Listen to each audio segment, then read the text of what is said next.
government and its people for providing financial and material aid following the 2011 Tohoku earthquake and tsunami. And people of Japan were given hope through the warm support by Singapore. And we hope that the people of Japan and people of Singapore will continue to support each other through difficult times. Yes, indeed. So thank you very much for today. In high school, which I go to, students in the second year have visited Singapore for a school trip in October every year since last year. I'm going to go to Maria Barrage and the Sentosa. Right. And we are looking forward to going. Very good. I'm glad you had the chance to do that. I can do the people in Singapore are conscious about needs and family. I thought that students understand conscious of Singapore and similar to that of Japan. I'd like to visit Singapore. So first, I'd like to ask, what do you think is a unique aspect of education in Singapore? And do you see similarities between Singaporean students and Japanese students? Well, I would say that the education system in Singapore is founded on what I would call systems and individual excellence.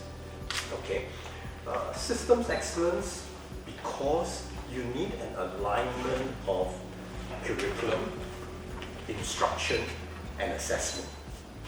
All of them have got to be properly aligned in order to get the best out of the system. Can I ask some cultural values that people have in Singapore? Cultural values, overall as a country, I think we prize meritocracy and incorruptibility. So meritocracy, what it really means is that, regardless of the background, regardless of the family that you're born into, regardless of the color of your skin, where you study, for as long as you can prove yourself, for as long as you are good, you will move ahead. My question is, do you have any Singaporean cuisine recommendations? Well, you too have been to Singapore, right? So why don't you share with me first of all what you remembered of Singapore cuisine? Well, I heard Singapore is famous for chicken rice, so I had that. And Did you try it? yes, I did. What did you think of it? Yeah, I think it was something that you can't really eat in Japan because the rice is different first of all, and then the taste of it, the sauce, it's not really what you would have in Japan as well because Japan is very saturated. So that was really Well, I think to be fair, there have been attempts to replicate Japan, chicken rice here in Japan, including by Japanese who were so passionate about chicken rice that they had gone to try so many different varieties, and likewise for bak kut teh as well. Okay, so cuisine in Singapore. Singapore, you probably know, is very cosmopolitan.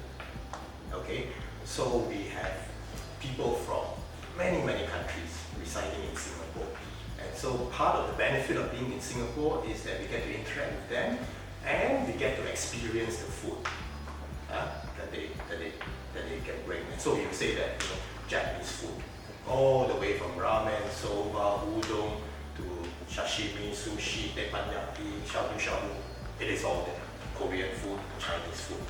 And I would like to ask about the national motto of Singapore. So the national motto of Singapore is Onward Singapore, but what do you believe this symbolizes?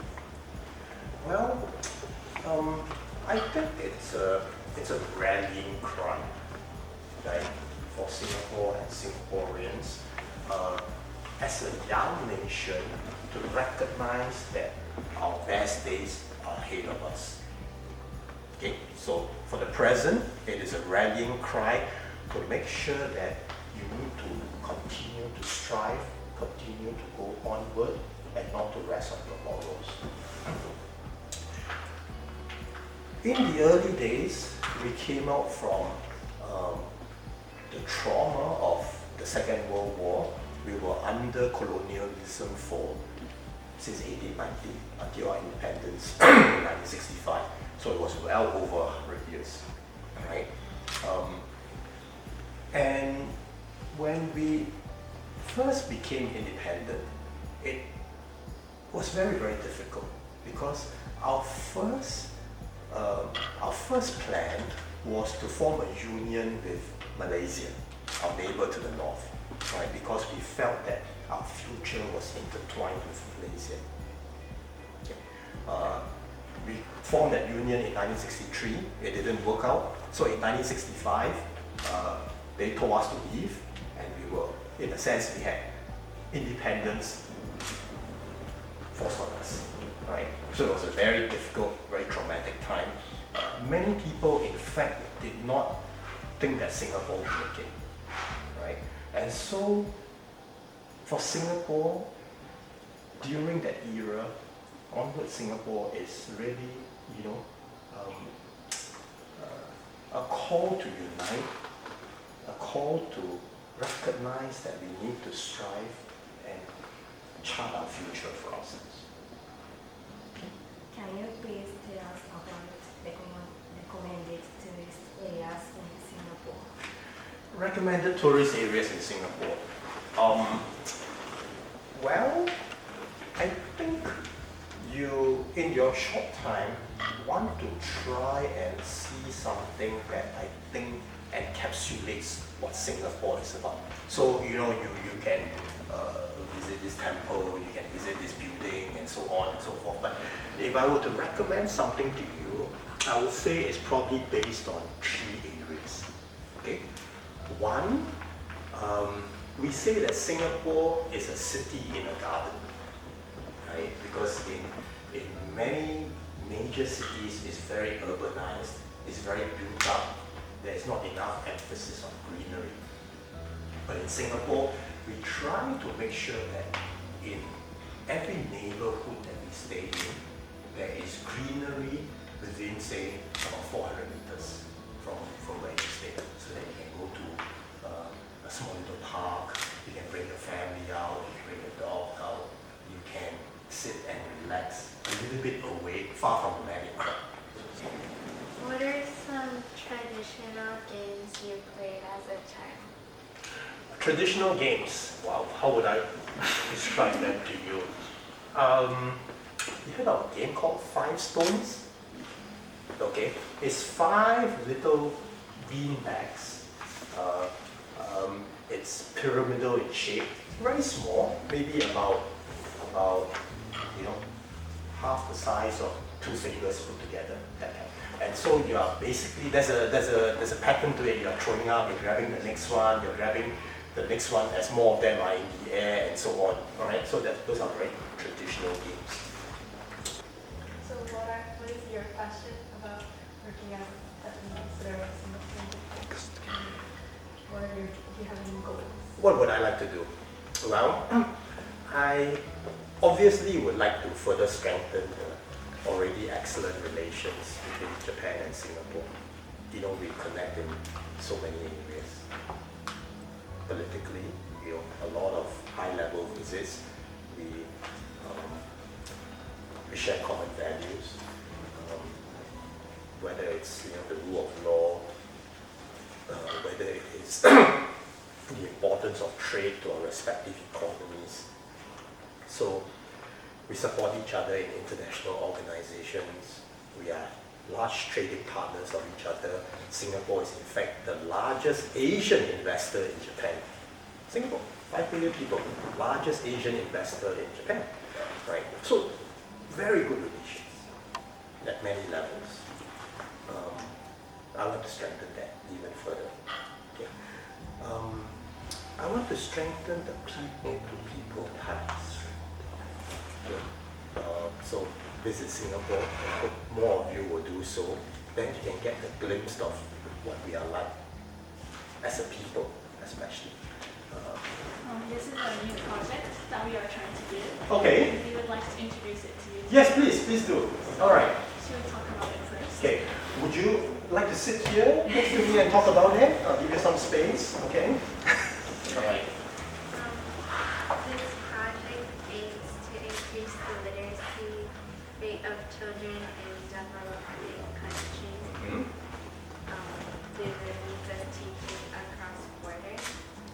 And we especially would like to interact with these children through technology. And we hope to succeed on our new project. And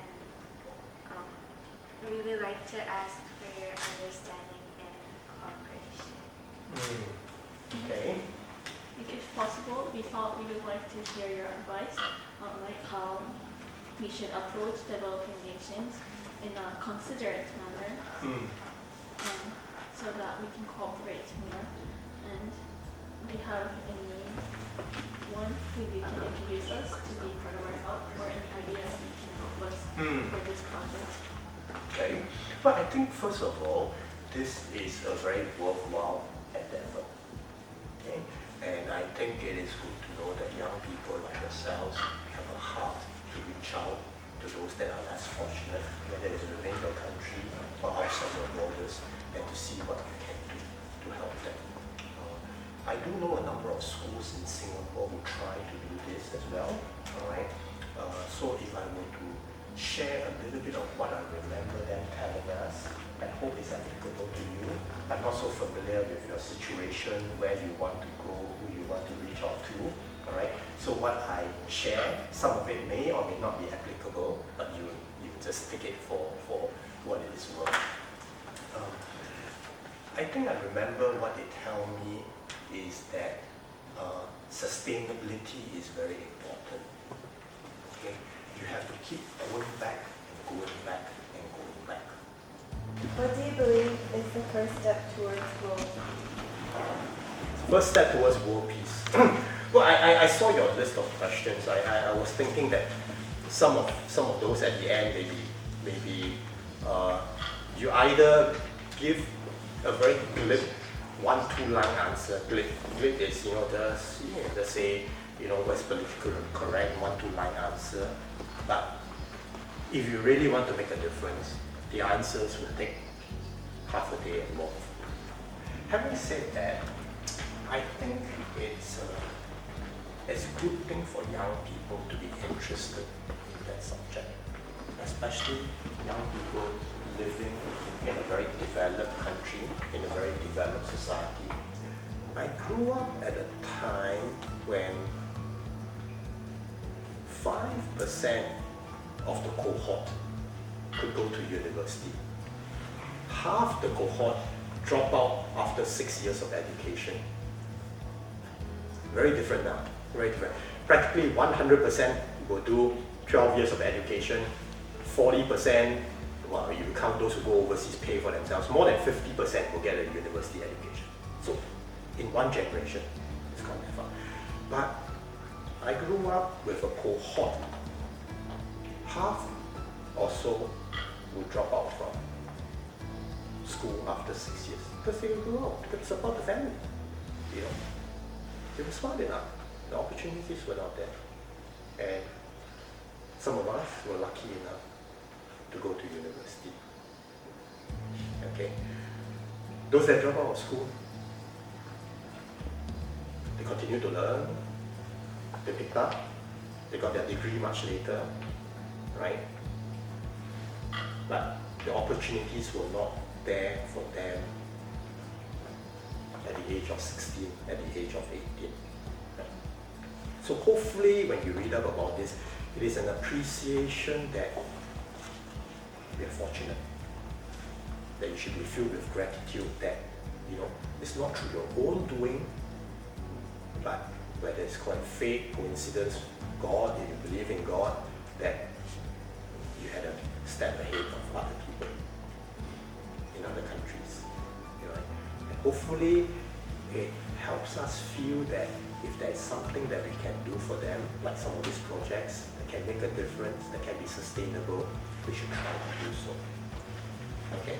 So no prescriptions as to what you do, how to alleviate world poverty, because it's such a complicated subject. But hopefully for young people, being interested, thinking about it, reading about it, pondering what it is, how it is that you can make a contribution, but also a sense of gratitude of what the country has given you and why you are able to progress. Okay? Okay, Del? Alright, very good then. Thank you so much.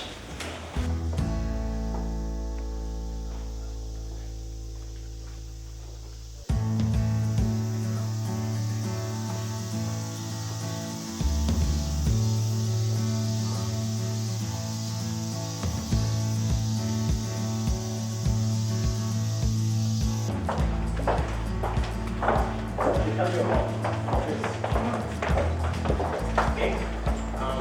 Actually, I've never had flowers in my offices before. There's another thing. Never had a view, never had flowers.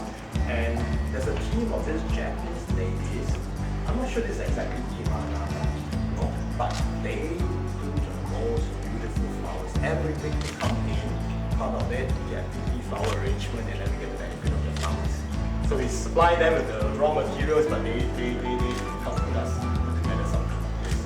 And then some of these artifacts, this is from a potter, Singaporean, Malay, right? Very gifted. His name is Iskandar Jalil. He's still alive. Won the highest cultural award in Singapore. Okay. Many different types, very expensive, some of them, so we could afford some of the less expensive ones, but it gives you a flavor of what's it. And his signature is basically using this kind of